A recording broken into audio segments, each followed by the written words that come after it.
ngày nên cứ nhom nồng nôm bông bông đã khné từ riêngភាសាចិនតាម online ជាមួយខ្ញុំរយៈពេល1ម៉ោងហើយថ្នាក់ដែលខ្ញុំត្រូវចូលរៀនហ្នឹងគឺម៉ោង5កន្លះនិយាយអញ្ចឹងសម្រាប់បងប្អូនដែលគ្នាដែលអត់ទាន់បានដឹងទេខ្ញុំមានបើកថ្នាក់ប្រព័ន្ធបរិញ្ញាភាសាអង់គ្លេសហើយភាសាចិនតាម online ប៉ុន្តែថ្ងៃហ្នឹងសូមលើកនិយាយតែថ្នាក់ភាសាចិនទេព្រោះថ្ងៃហ្នឹងនាំបងប្អូនទាំងអស់គ្នាទៅធ្វើជាសិស្សរៀនភាសាចិនជាមួយខ្ញុំមួយថ្ងៃសិនចង់នាំបងប្អូនទាំងអស់គ្នាទៅមើលថាទស្សនវិជ្ជានៃការរៀន online ហ្នឹងគេរៀនលក្ខណៈរបៀបម៉េចក៏លោកបងប្អូនទាំងអស់គ្នាអត់ទាន់យល់ពីការរៀន online អត់ដែលរៀន online ពីមុនអញ្ចឹងណាចឹងថ្ងៃហ្នឹងគឺទៅបន្លំខ្លួនជាសិស្សរៀនចិនជាមួយខ្ញុំទាំងអស់គ្នាសម្រាប់បងប្អូនទាំងអស់គ្នាដែលចង់បរិញ្ញាបន្ថែមតាក់ទងទៅនឹងភាសាចិនណាគឺបងប្អូនទាំងអស់គ្នាអាចចុះឈ្មោះរៀនជាមួយនឹងថ្នាក់ដែលខ្ញុំបានបង្កើតឡើងបានព្រោះថាខ្ញុំបានបង្កើតរហូតដល់5ថ្នាក់ទី1ហ្នឹងគឺថ្នាក់កម្រិតមូលដ្ឋានគ្រឹះសម្រាប់បងប្អូនដែលអត់ទាន់ចេះអីសោះតាក់ទងទៅនឹងភាសាចិនហ្មងចង់បានថាយើងរៀនពី option ជាអ្នកស្រាក់និងសំឡេងភាសាចិនឡើងវិញថ្នាក់ទី2ហ្នឹងគឺថ្នាក់ភាសាចិនកម្រិត ASK 1ថ្នាក់ភាសាចិនកម្រិត ASK 2ថ្នាក់ភាសាចិនកម្រិត ASK 3ហើយថ្នាក់ចុងក្រោយគេហ្នឹងគឺថ្នាក់សន្ទនាទូទៅប្រចាំថ្ងៃជាភាសាចិនផងដែរ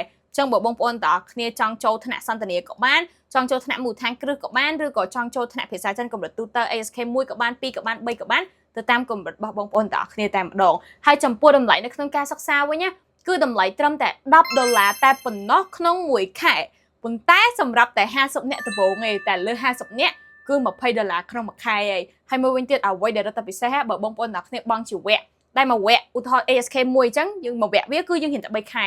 បើបងប្អូនអ្នកគ្នាបង់ជាវគ្គគឺនឹងទទួលបានវិញ្ញាបនបត្របញ្ជាក់ការសិក្សាទៀតចឹងសម្រាប់បងប្អូនអ្នកគ្នាដែលចង់ដឹងព័ត៌មានបន្ថែមទាក់ទងទៅនឹងការសិក្សាមិនថាថ្នាក់ភាសាចិនឬក៏ភាសាអង់គ្លេសឬក៏ចង់ចុះឈ្មោះអីបងប្អូនអ្នកគ្នាអាចទំនាក់ទំនងតាម Telegram របស់ខ្ញុំផ្ទាល់ហ្មងក៏បានដែរចឹងសង្ឃឹមថានឹងបានជួបគ្នាឆាប់ៗនៅក្នុងថ្នាក់ភាសាចិនរបស់ខ្ញុំចឹងឥឡូវតិចទៀតយើងចាំដល់ម៉ោង5កន្លះយើងចូលរៀនថ្នាក់ភាសាចិនទាំងអស់គ្នាអូមួយទៀតវាភ្លេចប្រាប់បងប្អូនទាំងគ្នានិយាយចឹងចំពោះការសិក្សារបស់យើងគឺយើងមិនមែនរៀនជាប្រភេទវីដេអូថតឲ្យតែបងប្អូនទាំងគ្នាណាអត់ទេគឺយើងរៀនតាមរយៈ Google Meet អញ្ចឹងពេលដែលបងប្អូនទាំងគ្នាចង់ចុះឈ្មោះចូលរៀនអីកុំភ្លេចបញ្ចូល Google Meet ទុកមួយផងព្រោះថាយើងនឹងរៀនតាមរយៈ Google Meet នៅពេលដែលបងប្អូនទាំងគ្នាចុះឈ្មោះហើយយើងនឹងផ្ញើក្រុមសិក្សាជូនបងប្អូនទាំងគ្នាបន្តមកទៀតពេលដែលចិត្តដល់ម៉ោងរៀនគឺគ្រូគាត់នឹងតម្លាក់ Google Meet ចូលហើយអញ្ចឹងយើងគ្រាន់តែចុចទៅលើ link Google Meet ហ្នឹងទៅយើងអាចចូលសិក្សាបាន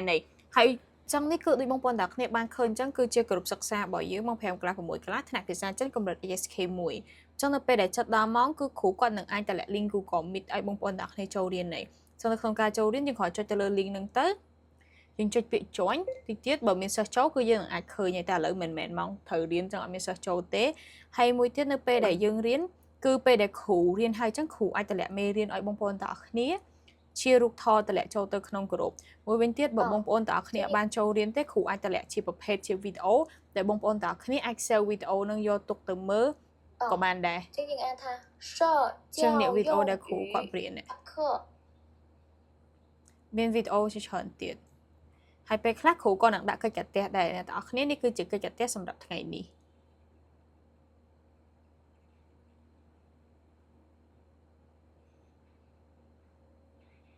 អ្នកទាំងអស់គ្នាឥឡូវស៊ឺគាត់តម្លាក់ link មកអញ្ចឹងយើងចុចទៅលើ link ហ្នឹងទាំងអស់គ្នា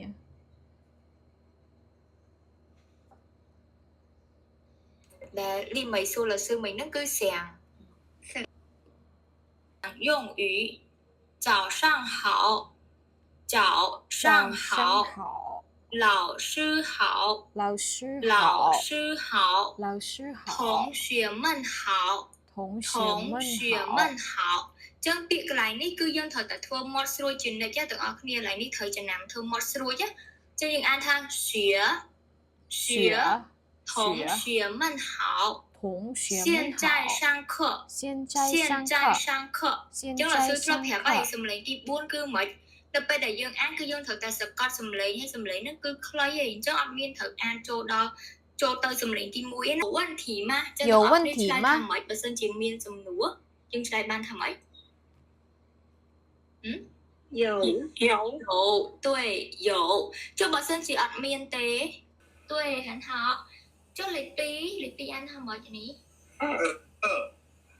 非常好2ចឹង老师អានម្ដងទៀត猫鱼姐2